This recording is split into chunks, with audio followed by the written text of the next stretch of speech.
when you have those opportunities to, give back to the bass community, from a sharing of knowledge perspective to help that next generation of great young bass players, it just is worth its weight in gold as far as everything.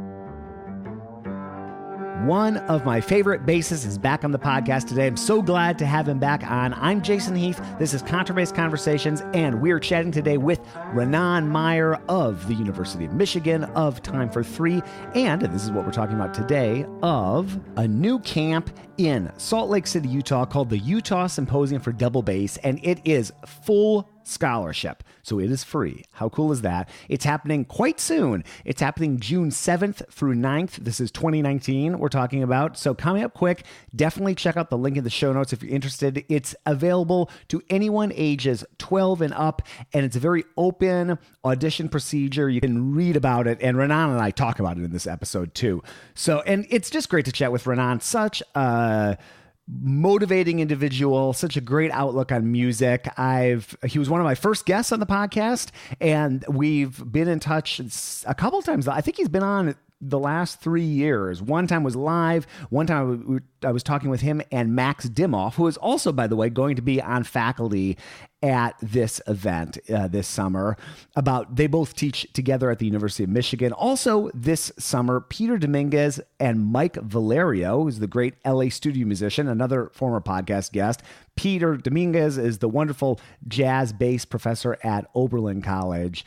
And we've got links to everything in their social media, so definitely check it out. Get your application in sooner rather than later. This is a shorter episode, so I'm not going to run our sponsor ads because I don't take it. Probably those would be as long as the episode, but not quite. But anyway, big shout out to the people that make this podcast happen. It would not happen without these people. Thank you to A440 Violin Shop. Thank you to D'Addario Strings, which are on my basses. I look at it right now. Thank you to Steve Swan String Bass, and I send students to him all the time here in the Bay Area. Thank you to Upton Bass. They've been on this journey for over a decade with me. And thank you to the Bass Violin Shop, the Southeast's largest selection of instruments.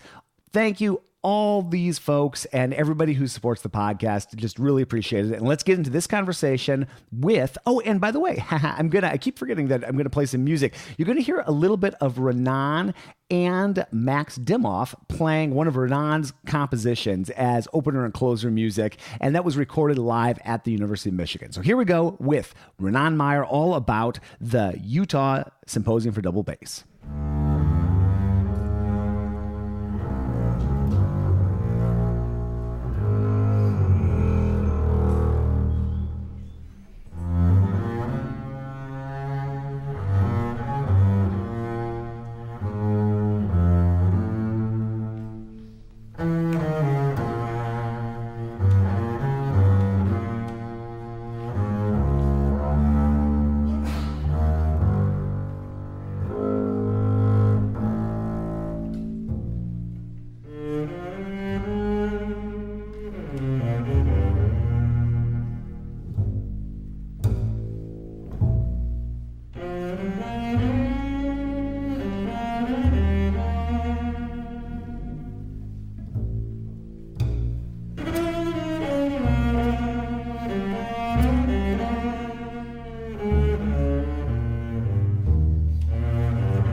Are you on the road these days? I mean, during the season, is it like every other week? Is it more than that?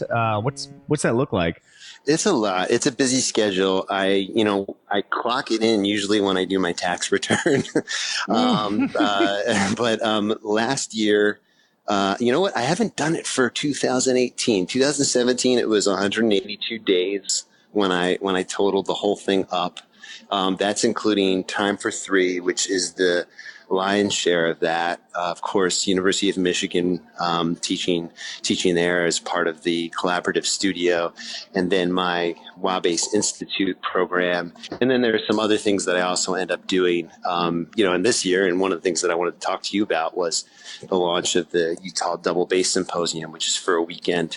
So it's like, when you accumulate all of that stuff, it kind of comes out to, about a half a year. Wow. That's impressive, man. People have been telling me I've been on the road a lot, but I can't hold a candle to that. That's a lot. That's an interesting lifestyle for sure. Most people, they have a job usually in their backyard to some extent.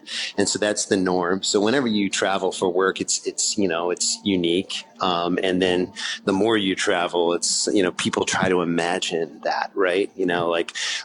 Often I get kind of like a cliche, but very true statement, which is, it must be hard. And yeah, of course, it's hard to be away from your family and all that stuff. But hopefully, if you travel, you're doing what you love, whether it's a vacation or a workcation or a profession.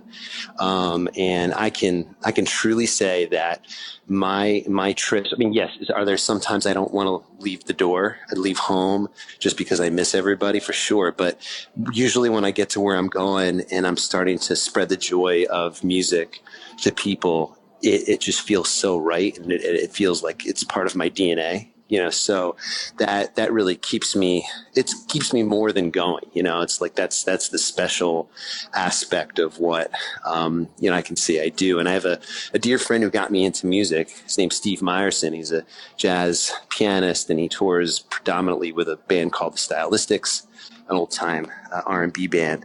And he said to me once, because we were talking about how much we tour, and he said, because he has a son as well. And he said, I want to tell my son that I'm proud of myself, and hopefully my son's going to understand that. And, I think that's a big thing, because, sometimes when I'm telling, my four-year-old that I'm leaving, he's sad for like a second, but he also really understands what I'm doing, because he's been with me on the road. So it works out. I'm usually more sad than he is. Yeah, no, I hear you 100% of that. I feel like I feel like I'm like living my purpose kind of on the road, which also maybe sounds too philosophical, but like it enriches my life so much to be doing that. And for me, there's a balance. I know when it's too much, and sometimes I cross that threshold, but I don't know. I feel like I'm missing something if I'm not getting out there and exploring. Yeah, absolutely. I mean, it's a great thing for, I think, everybody to do, if they're able to do it, and it's also great to have a gig in your backyard. I mean, I envy that lifestyle too. I mean, I think it's all just kind of what works for the person. Yeah. And that's the great thing about like just playing the bass too. Speaking of double bass conversations, it's like, there are so many different types of careers out there. It's almost inexhaustible, what we can make of our instrument and make of our careers and how you want to go about it. So if you dream it, it really is possible. You're one of those examples, man. I bring you up so much to so many different people when they're thinking about possibilities. And I just love you've been doing what you've been doing. Now, I think of you as like one of the OG, like people kind of doing what you're doing, in terms of like, I don't know however you want to label a classical crossover or whatever term you want to use, but like Time for Three. I mean, man, I remember playing with you with the Irish Chamber Orchestra. And what was that, like 2002, maybe 2003, something like that? Sounds about right. Yeah, I think, well, Time for Three started the tour 2005. Okay, so it's around, okay. Yeah, like our first orchestra dates were 2004. I remember those three orchestra dates. There were three of them in particular, But I think, Iris probably came shortly after that because it was one of the first ones. I mean, it was definitely before 2008. That's for sure. Mm-hmm. Man, well, it's fun. It's fun to chat. I was thinking, I usually put in my notes, I call it like round one, round two, when I talk to people multiple times, which I love to do. And I have Ranaan Meyer round 4, which I think is right. So, and we got to do a round 5 and a round 6. And one of those was live. Actually, I chatted with you backstage right before you guys went on in Modesto, like a couple of years ago or something like that. Yep. Yeah. Well, and because this is so important, I want to tell everybody, in particular, at least the top portion of this conversation about this wonderful new program, if I may. Yeah. Utah Symposium for the double bass, right? Yeah. That's the title? Yeah. This will be the first annual program in Utah. As many people know, was the founder of Wah-Bass Institute, along with Eric Larson and Hal Robinson, 12 years ago now. And that is a very elite full scholarship double bass program where we accept 9 students, every summer, and it's very competitive to get in. This is a program that is not competitive to get in, but it has the same sort of principles, which is full scholarship for the students again, and it's we'll accept more than 9. We're happy to do that, and there are 4 wonderful teachers. At least coming, might have some more. And it's again about the well-rounded bass player, which is trying to introduce students at a younger age, in that middle school, high school, even, college age, to all different possibilities and careers in the double bass and types of styles. And playing. We'll have Michael Valerio, who is amazing studio bass player. He's just an amazing bass player, but happens to make his career as a studio musician in LA, which is very interesting. Max Dimoff, who is, the principal bassist of the Cleveland Orchestra. And also we teach together at the University of Michigan, incredible orchestral specialization. So he'll be, focusing on that. And then Peter Dominguez, who is the jazz professor at Oberlin, who is an incredible jazz professor, jazz bass player, who specializes his career as a jazz bassist. And then, of course, myself in alternative styles, because I'm trained as a well-rounded bass player, but, I had this career predominantly with Time for Three and all these different styles and of music sort of wrapped into one ensemble. And, I'll be focusing on that and also bridging the gaps between all these different types of players. Because, when you have the opportunity to, really dive in, and we're only talking 3 days, right? We're not talking that could be like a college career right there. But when you have 3 days as a workshop or a symposium to really delve into all these different styles, it could be overwhelming, especially for a young bassist. They risk leaving just with their head spinning, but that's good because, the head will eventually stop spinning and hopefully land in some sort of sense of orbit, where it starts to make sense after a while. And I'll be really focusing on trying to do that with the other faculty members. Utah's a very special place. There's a lot of good bass players out there. This is focused in the Idaho, Wyoming, Utah, bass players, bass students, bass teachers, college players, etc. We really want to offer that primarily to those 3 states, but we're open to others coming from around the country if they want to make the trip. We're funded by a great organization, Zions Bank, who is solely funding this entire endeavor. So we're really grateful to Scott Anderson for doing that. And then the youth ensemble, the Utah Youth Ensemble, is our partner. And they're really go-getters and they're making it all happen for us. And of course, the University of Utah, which is where, we're going to have it. And they're also, making it so, we don't have to pay them and have to place a home, for this program. So, it's just so great when a community gets behind double bass playing, and they want it to just be even better than it already is, and so that's really cool as well. Yeah, what a great and how cool to have that in Utah. Remind me, is the University of Utah in Salt Lake City proper or just outside? I forget where that is exactly. I believe it is. Yeah, I think so. Yeah, it's funny. I mean, this is my first time ever going to the school. I haven't even seen the facilities yet. That we have all these wonderful administrators that are making all the throws for the logistics. I'm really privileged to be able to have, that at my disposal. And then, it's just a great team, everybody working on it. So I get to focus kind of on the artistic side of things. But I do believe it is. And I want to also extend an apology to the double bass community because this is during the ISB convention. It's the weekend of the ISB convention. It's June 7th to the 9th. And I just want everybody to know that this is in no way, shape, or form a competition to try to have anybody who's already planning to go to ISB come to our program. And in fact, I will try to avoid these dates like the plague into the future. It was one of those things just with talking about touring, like we did at the very top of this conversation. It's so hard for me to find like the dates that work. It's a bad excuse, I know. But I so admire the ISB and everything they do. And I really encourage people, if they're not already going, to consider the ISB because it's incredible. But if you're not planning on going to ISB, or if you don't want to attend for that weekend anyhow, because I know it's an all week thing at the ISB, really encourage you to come to the program.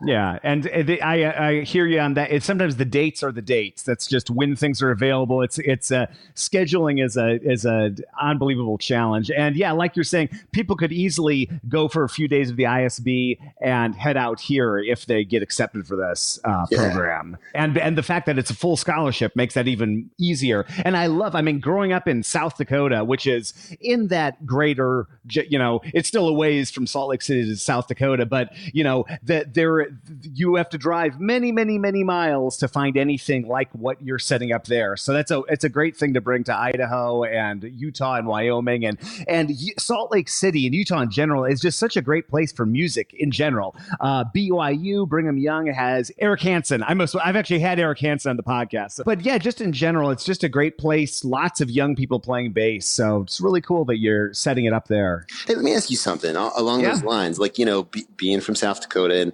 what was it like to make the reach? Because one of the reasons that we're doing this in Utah is, there's the Utah Symphony. They're great schools. They're great professors out there. But it might not be, and I, apologize in advance to the region, but it might not be at the same, artistic mega culture as, say, New York City and LA, Philadelphia. I don't think anyone would argue with that. Like as an example, I was assistant principal bass of the South Dakota Symphony at age 15, and that's not because I am the greatest gift to double bass playing that's ever been. That shows you how few bass players there are in the state that a 15-year-old could be. So it's I think the Marin County just north of San Francisco here has the same population as all of the state of South Dakota. So and Wyoming has even less. So I think things have changed obviously in the years since we've both been out of school, and YouTube and online technologies. We're more connected than ever before, but there is nothing like being there in person, working with people that are going for the same thing, getting introduced there. You can't get that on YouTube, I don't think. Not yet anyway. No, this is where the magic happens, is at symposiums like what you're setting up, in my opinion. Yeah, so you have to go for it. I remember, even living in the Philadelphia area, there was, when I was in high school, I had to convince my parents to go check out a celebration of Ron Carter's life. And it was in the Bronx, and my friends and I, took a bus and a train and all that stuff and taxi cabs, to get there. We were like 15 years old, and my parents were so scared that we were doing this all by ourselves. Took the day off from school, and I must have been around like, that night, I think I was around like 80 of the most elite jazz bass players in the country, maybe the world. Wow. And I was able to go up to Rufus Reed and be precocious and ask him if he would, give me some lessons. And he said, I'm in the phone book, and I called him up and he interviewed me, and lo and behold, I started to study with Rufus Reed in high school, So it was like, I needed those opportunities. I need to kind of get off my butt and make it happen for myself. And, I think sometimes, just bringing the program remotely to at least, closer to people. We're talking maybe like 300 miles away instead of 2,000 miles away or whatever it might be, just to make it possible for people. And, that's what these types of things are all about. Well, I can trace the reason why I'm playing bass right now, doing what I'm doing and doing this podcast and everything is really because I went to the Jeff Brazich bass camp when it was still in Chicago, when he was still teaching at Northwestern, and it just my eyes got open to the possibilities, and I was never the same since. And I know so many people that have had similar experiences at symposiums, at events like this. So and what a great set of people. Like everything, I've been a fan of what you do for years and years, and then Max and just his approach to the bass, obviously the breadth of his experience, but I just love his approach. Peter Dominguez, what a great mind for jazz. I spent a few hours last summer at Oberlin with Peter. We're trying these different sound posts, and he's just such a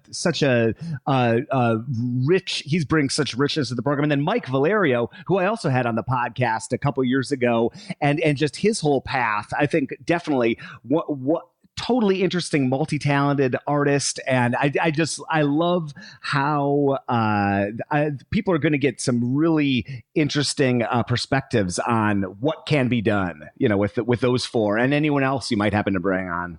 Yeah, all of those guys are incredible, and Mike is somebody I've been trying to rub shoulders with for years because I just heard so many incredible things about him. We've had the pleasure of speaking on the phone. I've admired him for so long, just what he's able to simply do on the bass. It's kind of mind blowing, and so that'll be a trip. I mean, for a lot of these endeavors that I do, the thing that's incredible is that not only the students get to come and experience this, but I get to experience it.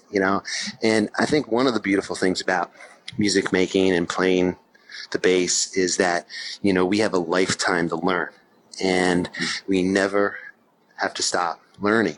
And of course, getting better at the instrument, yes, but appreciating the soul of what music has to bring. It's a special career. You take all the bells and whistles out of it, and you just focus on that earnest feeling of what music brings to you. I don't know of too many careers that can top that. And so, I just love that because I do these programs and I come away, a more learned, double bass player, person, musician, all the above. I get to take that with me everywhere I go. Words that people say, and even the students. And that's the thing. And I think, I truly believe that we're all sharing the knowledge together. That we're not just hearing things kind of as a one-way street, that the teacher isn't just the know-all. It's really got to be a working relationship between what you call a student and the teacher. I like to think of different semantics for that, where we have maybe the teacher is more like a mentor or a coach or a producer, and the student is just a bass player, and that person is the priority number one, because really it is about the person who's willing to learn more than anyone else. So I think if those values are in line, then we're all going to win. Everybody's going to end up, even if you go to a program and you get information that you feel is not valid for who you are, if you're exposed to it and you're open to it, there's got to be at least a takeaway of some things that are positive. You could literally, it could be things like, okay, well, I like to play the bass sitting down, and somebody's trying to get you to stand up, and you don't want to stand up, but you spend a couple days kind of checking that all out, and then I still don't want to stand up, or maybe I should stand a little bit, or vice versa. Different bow holds, different ways of approaching the instrument, different types of vibrato, different types of weighted playing, to the instrument. There's so many different ways of learning this instrument, and breakthroughs that work for certain people, and no two people are the same. their minds, their bodies, etc. So, having that openness to styles, to approaches of playing the instrument, and what works best for you at the end of the day, and how that even evolves throughout the decades. Because I play the bass so much differently now at age 41 than I did when I was 21. So being amiable to that, as you grow as a bass player. 100%, man. Yeah, it's amazing. Even if like something like you're describing, like maybe I don't want to stand, but just learning like you gain so much just by understanding different perspectives and learning. And I love that. I love that both with wah bass and now with this, that you make it financially viable for people to do something like this. So full scholarship, it's such a beautiful way. And I was looking through the audition requirements, and I love how open you keep it. Because people who want to audition, they submit an unlisted YouTube video, right? And it's you give some suggestions, but I think really you say the 10 best minutes of their performing. And then you give them some suggestions of it. It could be a solo piece, it could be a jazz piece, could be any style of piece. You say have fun with it, and I love that. It's so refreshing to see something open like that, and that you're prompting them to think a little more broadly than, not that there's anything wrong with playing Beethoven 5 Scherzo Trio, but I think that's really cool that you keep it open like that. Well, funny enough about Beethoven 5, even when we put these requirements of 10 minutes, and we do that with Wah Bass Institute as well. So for both Utah Symposium for double bass and for Wah Bass Institute, the requirements are very broad. But you'd be surprised how many people submit the same thing. Like we get the same, the Kuzovitsky and Bottesini, concertos, first or second movement. We get very similar Bach movements. There's standard repertoire out there that we know and love and we appreciate so much. And, they are important to go through and to understand and to perform and to study and all that stuff. But it's also like a feeling of inclusion, because, somebody can come and play something that you never heard of that just, blows the roof off. And that's all they can play. And so to exclude that extraordinary miracle, is something that, doesn't seem right. And, we want to be able to welcome, any great bass player, great bass playing, from an individual, and then where their career goes from there, who knows? So that is an important thing. And a lot of times it will confuse people too. They'll be like, wow, this is so much more confusing than somebody just telling me exactly what to play. Which is also kind of ironic at times. Yeah. No, I love the vision of what you're doing here, and folks should check it out. You're still taking submissions, I'm assuming, for the summer at this point. Yeah, I mean, when will this go out? Do you think? I'll get this out quick. I'll get this out probably like in the next week or so. So people listening, this will be early May. Would say probably the 6th. I'll try to get out by like the week of the 6th. Cool. Yeah. So the program runs June 7th to the 9th. It's our first year, so we're being very flexible and patient with spreading the word. Any new program, it takes just a little time for people to understand what it's all about. But it's quite simple. It's these great bass teachers from around the country: Peter Dominguez, Mike Valerio, Max Dimoff, myself, Ranaan Meyer. I'll be there, and we probably have some other people also coming through. And it's 3 days of just incredible bass playing and learning. So if that's something that interests you and you're available for that weekend and you can get there, we're welcoming to you. So the levels are across the board. We're accepting anything from beginning bass playing to even professional. So it's a pretty broad level, but we're all going to learn from each other in that way. So, if you're interested, we're going to try to make it work for you, even if it's like really close to that June 7th time frame. So don't let the time frame discourage you. Just focus on the fact that you want to learn as a bass player. Cool. Well, I will be sure to. I've already sent off a link to the site and everything to my social media guy, so he'll be putting that out in our email newsletter and on the various platforms. But then I'll get this. I should be able to get this out for the 6th. I'm just looking at my calendar here, so and I'll give it another push then, and I'll try to spread the word. I mean, it sounds like a great deal and a great bunch of faculty and yeah.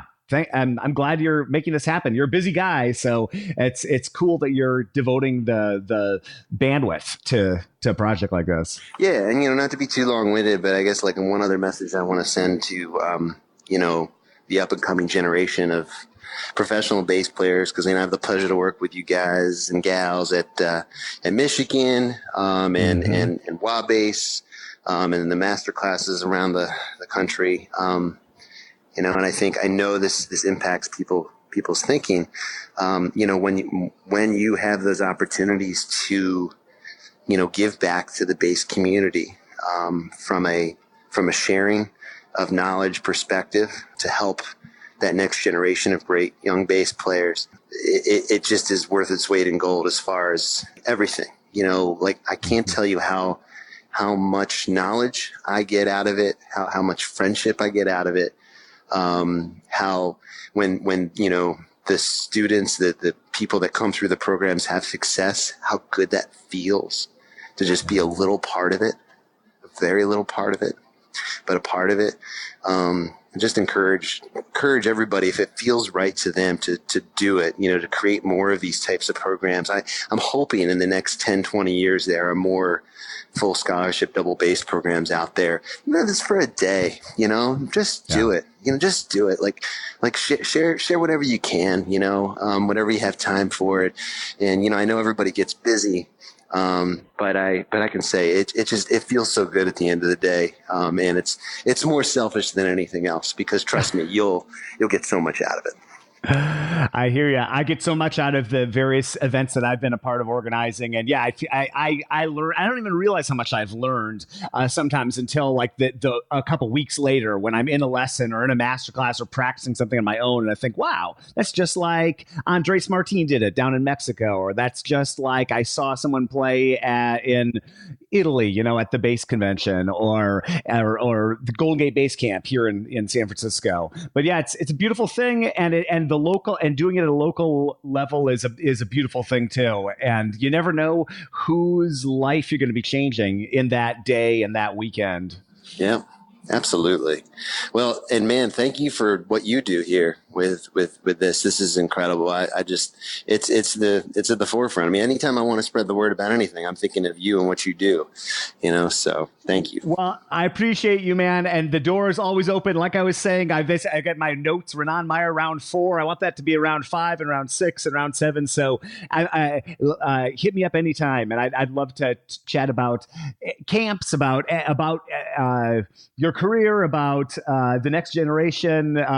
We have no shortage of things to discuss, that's for sure. One thing I'd like to talk about next time we get around to it, something that's been on the forefront of my mind. I'll just make a declaration. It's kind of like a boxer after they lose or win a bout. I'd like to talk about structure in teaching versus non-structure in teaching. I want to talk about personalized approach to teaching the double bass. It's a conversation that's come up a lot at University of Michigan, and I think it's an interesting one. How certain people's minds function when it comes to this is the syllabus for 4 years or 2 years or 3 years, versus like sort of an open book. And at what stages people can kind of handle that mentality of learning. It's like everything from like historical pedagogy to sort of now.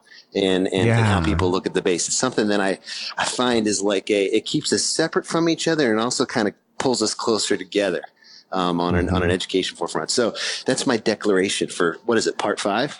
Yeah, there we go. Yeah, I think so. Yeah. Oh man, I would love to chat about that. That's something I think about so much. There's so many that sort of spirals out into so many interesting topics and just about learning in general and things I thought a lot about back when I was teaching at DePaul and trying to look at the base syllabus between the various teachers versus, different approaches. I'd love that. Let's do it. All right, there it is. Cool, man. Thanks, Ranaan. I appreciate it, man. I'll just plan on getting this out a week from today. I'm getting stuff sort of set for May right now. So I got stuff booked for this week, but I'll put it out on the 6th and I'll get the word out before and then as well. And I'll just try to let people know about it as best I can. Love it. Thank you. Absolutely.